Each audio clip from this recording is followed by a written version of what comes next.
بسم اللہ الرحمن الرحیم۔ قرب الہی، چنانچہ اللہ کے محبوب صلی اللہ علیہ وسلم کو اس سے بھی اوپر بلندی عطا کی گئی۔ کتنی عطا کی گئی اس کی حقیقت کو کوئی نہیں جانتا۔ جب آپ صلی اللہ علیہ وسلم اپنے پروردگار کے سامنے اس حال میں پہنچے تو آپ صلی اللہ علیہ وسلم نے اپنے پروردگار کی حمد بیان کی اور عجیب انداز سے اپنے پروردگار کی تعریف کی۔ آپ صلی اللہ علیہ وسلم نے 3 الفاظ کہے۔ آپ صلی اللہ علیہ وسلم نے پروردگار کے سامنے عرض کیا، التحیات للہ، میری سب کی سب زبانی تعریفیں، میری قولی عبادتیں، میری زبان سے نکلی ہوئی حمد پروردگار کے لیے، والصلاۃ، اور جو میں نے بددنی عبادتیں کی ہیں وہ ساری کی ساری میری پروردگار کے لیے ہے، والطیبات، اور جو میں نے مال خرچ کیا ہے وہ سب کی سب مالی عبادتیں بھی اپنے پروردگار تیرے لیے ہیں۔ گویا آپ نے 3 باتیں کہی، اے اللہ میری قولی عبادتیں بھی تیرے لیے، میری بدنی عبادتیں بھی تیرے لیے، اور میری مالی عبادتیں بھی تیرے لیے ہیں۔ اللہ تعالیٰ کی رحمت جوش میں آئے، 3 باتیں آپ صلی اللہ علیہ وسلم نے کہی تھی، اس کے بدلے میں پروردگار نے بھی 3 باتیں کہیں۔ فرمایا میرے محبوب صلی اللہ علیہ وسلم، السلام علیک ایھا النبی ورحمۃ اللہ وبرکاتہ، آپ کے اوپر سلامتی ہو اور اللہ کی رحمتیں ہو اور اللہ کی برکتیں ہو۔ السلام علیک ایھا النبی، آپ صلی اللہ علیہ وسلم پر سلامتی ہو، ورحمۃ اللہ، اور اللہ کی رحمتیں ہو، وبرکاتہ، اور اللہ کی برکتیں ہو۔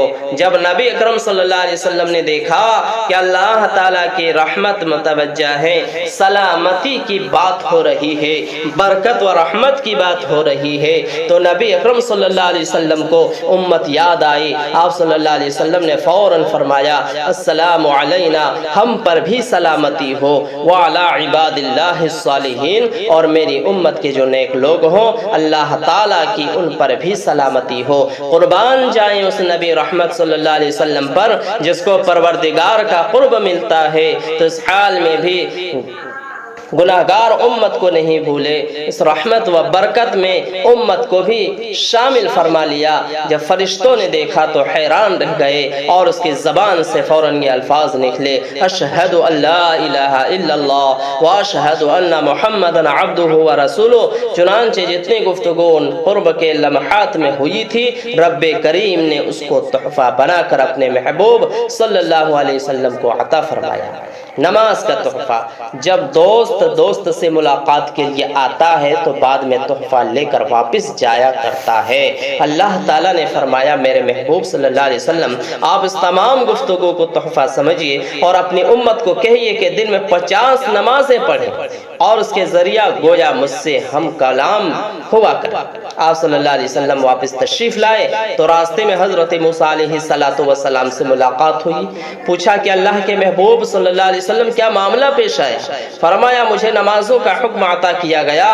عرض کیا میری امت کو بھی اسی طرح کی حکم تھا مگر وہ امت تو تھوڑا بھی نہ کر سکی۔ آپ صلی اللہ علیہ وسلم ایک دفعہ بھی پھر تشریف لے جائے، چنانچہ آپ صلی اللہ علیہ وسلم پھر تشریف لے گئے اور پھر اللہ تعالیٰ کے حضور میں حاضری دی۔ اللہ تعالیٰ نے 45 کر دی، پھر دوبارہ معاملہ ہوا 40 کر دی، 5 نمازیں کم ہوتی گئی، 9 مرتبہ آپ صلی اللہ علیہ وسلم کو بار بار عروج و بلندی نصیب ہوئی۔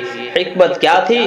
ظاہر میں نظر آتا تھا کہ نمازیں معاف ہو رہی ہے، مگر حقیقت یہ تھی کہ پروردگار دکھانا چاہتے تھے کہ میرے بندو کل کوئی یہ اعتراض نہ کرے کہ عروج ایک ہی دفعہ نصیب ہوا، اب دوبارہ ان کو نصیب نہیں ہو سکتا۔